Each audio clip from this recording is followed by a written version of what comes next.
All right, ladies and gentlemen, let's continue to look into Incredible India, asking the question, what do Indian buyers want? Leading this session again, Mr. Anil Wanvari.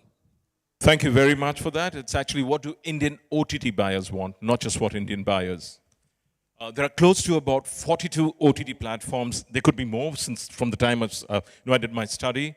The majors include, of course, Netflix, Amazon, Hotstar. Then you've got Woot, you've got View, you've got Hook, you've got Sun Next, you've got Sony Live, you've got Up TV, you've got All Balaji, you've got Epicon, you've got Vector, and there's a slew of regional language players are coming up. There's one called Hoichoi in Bengali, and there are others being planned currently. What's attracting them? It's India's very, very vast smartphone population of about 350 million odd, correct me if I'm wrong, 350 million odd smartphone users. And 4G data has been really exploding in India because there's been a tremendous war going on between Reliance, Airtel, and Vodafone Idea in terms of getting customers on. Prices have dropped to almost nothing, and now they're going up again. So data costs are falling drastically. And of course, smart TVs are starting to penetrate in Indian homes, though almost 80% of Indian homes have the old cathode ray tubes television sets. That's the data that Bark gave us the other day. And TV is going to be around for a long time, despite whatever, people are sort of sounding the death knell of TV, but that's not going to happen very soon.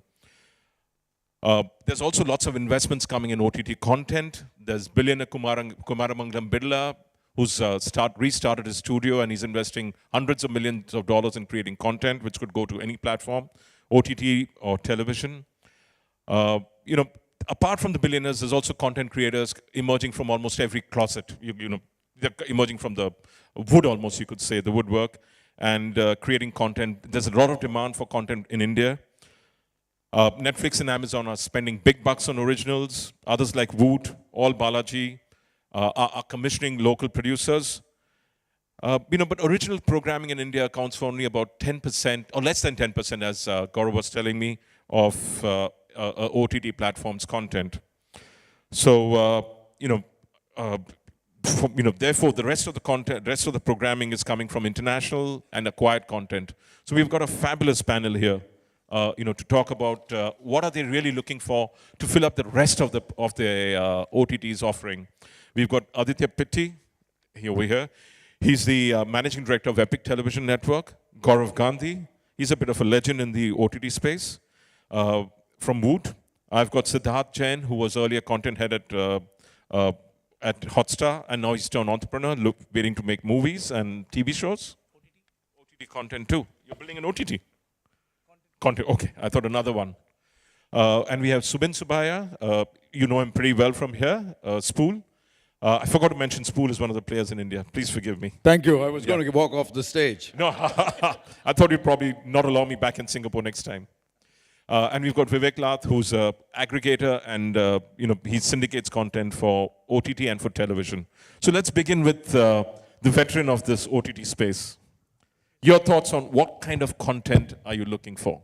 You sound very old. Okay. Come on, we all are getting older. Okay, so I think a couple of facts that you mentioned about are very interesting, and that lead you to see what we can acquire and what we'll do. So besides the 350 million or 400 million, internet accessing individuals, 250 million smartphones, 200 million people on digital video. One interesting fact is that 95% of homes in India are single TV homes. And that actually means that with the penetration of mobiles going as deep as that, the phone is the primary screen for many people in the house. Now that gives the opportunity for people to watch what they want to watch. That's one. Second interesting phenomena which is happening is that with Bark, the ratings body measuring television in India actually measures now 183 million homes. And when you measure that kind of a representation and 30,000 meters being installed, you often leave the fringes on top and the bottom out. And we believe that top 20, 30 million people in India are actually moving away from watching content being created in India for them. So that gives the opportunity to the original content piece that we talked about. From our point of view, as Woot, with 18 months old and over 30 million monthly users, 5 million daily users, third largest service in the 40 odd players you mentioned. I think our focus has been on four things. We are fortunate to have a large network to give us 12 to 13,000 hours coming in fresh every year. But we don't sit on that. We actually create a lot of original content around the TV shows with the network. We also create a significant amount of original series, now 10 already in the last 18 months, and we're doubling down on that as we go pay shortly. We have the largest player in the kids streaming market in the country, 5 million monthly active in a Woot Kids business. We have over 135 unique IPs there, over 3,500 hours of content. So we are actually the Hulu of the Indian kids market, where we actually not only have content from our own network and Nick and Viacom International, but also from Turner and many others. So we've so far put our focus on these.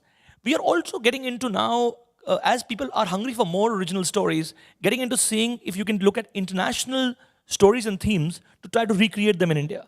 So our first step really was to actually bring a format for the first time, a non-scripted format for the first time to streaming with a show of BBC called Stupid Man Smartphone, which was the format of the year last year.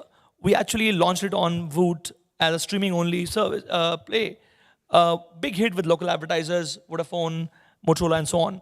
We are now obviously also looking for more stories from markets like Korea, markets like Turkey, and many others to look at, see if we recreate them in India. Of course, international content and many other pieces will come into play. That's regular stuff. But our big focus is not just that, but creating more original IP as we go along. Local stories from India as well as from international. All right. Then we move on to the next older player in the room, Subin. You have a regional play. So how does it differ, your acquisition strategy differ from what he's doing? Well, we are a global play, for starters. And, I think when you look at India, the law of large numbers kicks in. If you look at every Indian, he or she has a very unique psycho-political, economic, socio-sexual profile. And then each one of them who has a smartphone in his or her pocket is trying to wrestle down what exactly is the content or the package that best suits their profile. So it's a rationalization that I think they're all going through in the circumstance that there are 40-odd players inundating the place with content, from very short-form content to long-form content in various different languages. And I'm not sure from our perspective we see a very clear line of sight as to what exactly does the consumer want. If we want to make a dipstick measure of what is popular from a content perspective in a world that's sort of everybody is touting a certain brand of content, like we saw in the previous segment of your discussion today, it's the dipstick measure for me would be what is the content that's being pirated the most, and what is the content that's being watched on YouTube the most, to establish the mood, the sentiment of, and the propensity to pay. Because with piracy, a lot of people do pay for piracy. And, and I think that's really a very difficult, a difficult kind of mix of parameters to parse and say, we know exactly what content's going to fly. If you get too niche, you run the risk of playing Russian roulette with your business. If you go too broad and say, I'm going to give everything that everybody wants, you're going to sink under the weight of the cost of that content. So it is a tough line, it's a tough decision to make. What we do in Spool is really, we've sort of played around with VOD content, short form VOD content, but it's never moved the dial for us. And it's really about just sticking with our knitting, which is really to deliver long form Indian movie content across all languages to the customer and make sure that the customer knows exactly what they are in for when they come to Spool. Yeah, but what about your, not just the movie, your acquisition of international, whether it's Korean or whether it's Malaysian? That's a damn good question, Anil. I think, over time, it will become important to become, content agnostic. I think audiences, particularly overseas, are becoming a lot more aware and discerning. Now, there are two types of audiences, as we know. There's the impressionable ones who will continue to react very strongly to to content that's heavily marketed, that's star supported, and there are the guys who are very discerning who will want to explore and experiment with other forms of content and actually invite other forms of content because it means a lot to them in the social community that they belong and that they exchange notes on. So I think from our perspective, we will consider very strongly the prospect of not just being Indian content for Indians, but being a lot more than that across multiple languages. Because we have the technology, we have the platform, we have the product, and we ought to leverage that to deliver content to any geography that we are operating in, and leverage the consumer community in that geography by aligning the content strategy to that geography. Fantastic. So now let's move on to Aditya Pitti. Thanks, Anil. You've just launched your OTT. Yes. You've populated with your own content. Are you looking at expanding that offering to consumers with other international offerings? Sure. So let me just give some context quickly. Epic is obviously a linear TV channel, and we've recently launched our Epic On OTT. Currently, Epic On is a completely captive OTT, so it's only our content. Our content has been seen as a very sort of premium offering. So we've tried to, in the beginning, have an audience that's looking for epic content. The positioning of the content is sort of very nationalistic. It's got a very deep emotional connect.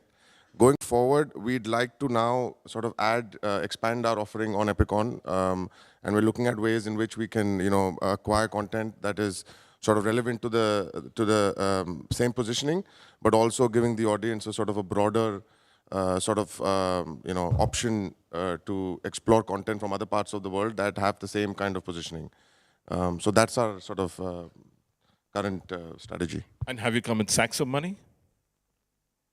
It might look like that, but no. I guess it's a challenge in the OTT segment, but yeah. In terms of, have you found anything that's interested you so far? For us, Anil, the uniqueness of the content is important. So we're not looking for number of hours is not what we're looking for. Because Epic On is currently about 700 hours of content. And we're growing really fast. So for us, it's the destination of Epic On has a certain value, and we'd like to sort of work within that boundary for the moment at least. Have you found something that's interested you so far today itself? Have you seen anything that would work for you? I haven't yet. We are in conversation with a few, but like I said, we'll have to sort of really, sort of absorb what's available, and then, because this is the first time we're going to be looking at something like this specifically for the OTT. So we'd like to sort of, explore a little bit more and then see what the best options are. So you guys, he's the guy to, go for. All right. Thanks, Now coming back to Siddharth, you were until recently heading content and acquisition for Hotstar. Yeah. So they've got their piece. They've gone and acquired the best content: CBS, HBO, Disney, Showtime, etc. So what was the thinking in play at that stage in terms of when you were there at Hotstar? See, my 2 years at Hotstar, we had 2 eras which I witnessed. So, one was the pre-Reliance Jio launch era, and there was the post-Reliance Jio launch era. And, if you look at the period, before Reliance Jio, it was more premium, big cities, get those guys to watch premium stuff. And after Reliance Jio, the whole B and C cities have opened up. And, what the gaps that I see and we see are regional premium content. I think that's a big gap. There's a big gap between what regional audiences are consuming on television and cinema. And they're not being catered to, and because of Reliance Jio's networks just so strong, giving access to a large amount of population to stream content. I think regional content will really sort of blow Well, up. regionally, I mean, it could be Malay, it could be Well, Bhasa, or it's an Indian region. I would say the lower hanging fruit is the Indian regional content across languages. And I think if there are more similar aesthetic sensibilities, like you said, like they're looking for Epic On, I think other Asian content could also sort of flow. But I think Indian regional language content is really the big one that needs to be solved for right now. That's really missing. And Hoi Choi, which has just been launched in Bengal, I think is a great example of where they could, go with it. Fantastic. So Vivek, you aggregate, you buy on behalf of some of the OTT platforms, and you also aggregate content and go and push it to the different TV platforms in India. So what has the messaging been to you when you reach out to the leading OTT platforms? The needs are really on multiple fronts. Most OTT platforms, their overall sort of bulk is filled with Bollywood content. Starts from movies, TV shows, and followed by kids content. Kids content seeing a good resurgence in India, and as Gaurav said, it's showing great promise within India. As far as the major OTT guys are concerned. What you guys also have to look at is it's not just the OTT platforms who are buyers of OTT content, but there are brands who are buyers of OTT content as well. There are more and more brands who are looking for content with product integrations, and they'll find a platform for you if they find the content to be right. On the other hand, there is non-fiction genre, which is also growing significantly within India. So if there are interesting formats, as Gaurav said, that's a good take up in India. A lot of the OTT platforms that we are talking to are looking to develop those formats for their OTT offering beyond just plain fiction. They're also looking to remake interesting stories that are coming from other parts of the world. So almost the majority bulk of buying of Bollywood is done. Now everyone is really looking at stories from outside India and see how can we adapt them in India, whether they are brands or whether they are OTT buyers themselves. Fantastic. Can I have a show of hands? How many of you are sellers out here? Not the Indians, please. From other markets, you're sellers. How many buyers? And what are the rest of you guys doing here? Are you all just listening for studies or for college? All right, anyway. If you have any questions, please ask them. I mean, it's a good time to get these guys. It's very difficult to get Gaurav. Please go ahead. Can we have a mic up here?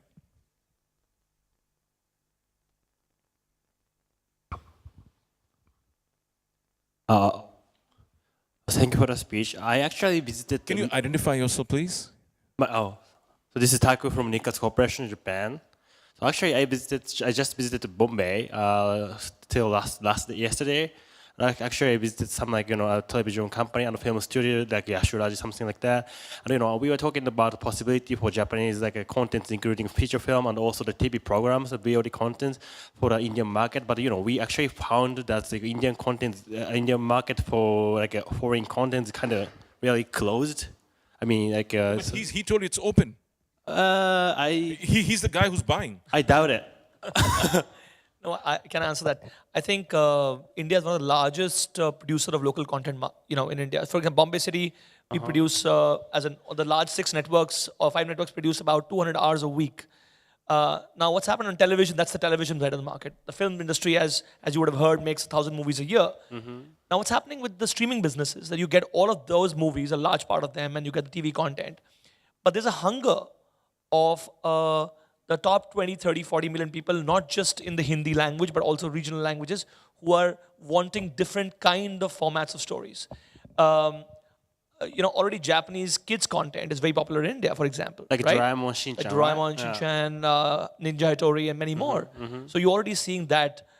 In the past, there have been a couple of people who've tried to format Japanese game shows, Takeshi's Castle and so on, which have been tried in the local market.